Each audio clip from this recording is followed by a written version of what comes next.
வணக்கம். நீங்க பகிர்ந்துகிட்ட அந்த ஒரு சிந்தனை மிகவும் ஆழமானது. சித்தர் சிவவாக்கியரின் ஒரு பாடலும் அதற்கான ஒரு விளக்கமும் நம்மகிட்ட இருக்கு. நாம தேடுற ஒரு மெய்ப்பொருள் நமக்கே உள்ள இருக்கிறத பத்தி அவர் என்ன சொல்றாருன்னு இத விரிவாக அலசுவோம். முதல்ல அந்த பாடல கேளுங்க. என்னிலே இருந்த ஒன்றையை யான் அறிந்ததில்லையே, என்னிலே இருந்த ஒன்றை யான் அறிந்தது கொண்டபின், என்னிலே இருந்த ஒன்றை யான் அறிந்தது காணவல்லரோ, என்னிலே இருந்திருந்து யான் உணர்ந்து கொண்டேனே. சரி, இதை இப்போ உடைச்சு பார்க்கலாம். முதல் வரியே ரொம்ப சக்தி வாய்ந்தது இல்லையா? எனக்குள் இருந்த ஒன்றை நான் அறியவில்லை. நாம எல்லாருமே வெளியில பதில்களை தேடுறோம், ஆனா பதில் நமக்குள்ளே இருக்குங்கிறத இது சொல்லுது. ஆமா. இங்க சுவாரஸ்யமான விஷயம் என்னன்னா, அந்த அறியாமையிலிருந்து ஞானத்துக்கான பயணத்தை இந்த விளக்கம் அழகா சொல்லுது. அவர் தனக்குள்ளே இருக்கும் அந்த பரம்பொருளை எப்படி உணர்ந்தார்? பல இடங்கள்ல தேடியிருக்கார், நல்ல நூல்களை படிச்சிருக்கார், நல்ல மனிதர்களோட பழகியிருக்கார். கடைசியாக ஒரு நல்ல குருநாதர் மூலமா அது தனக்குள்ளேயே இருக்குன்னு தெரிஞ்சுக்கிட்டார். இது ஒரு படிப்படியான வளர்ச்சி.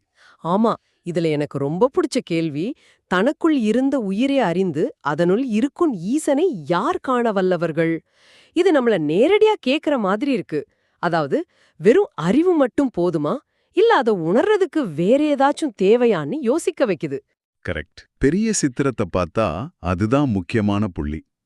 கடைசி வரியில தியானத்திலிருந்து இருந்து அந்த உண்மையை யான் உணர்ந்து கொண்டேன்னு சொல்றார். இதிலிருந்து என்ன தெரியுதுன்னா, இது வெறும் தெரிந்து கொள்வதில்ல, அதுவாகவே மாறி உணர்வது.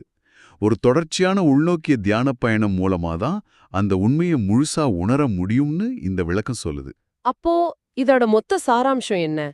மெய்ப்பொருளுக்கான தேடலுங்கிறது வெளியில ஆரம்பிச்சு கடைசியில நமக்கு உள்ளேயே முடிற ஒரு பயணம்.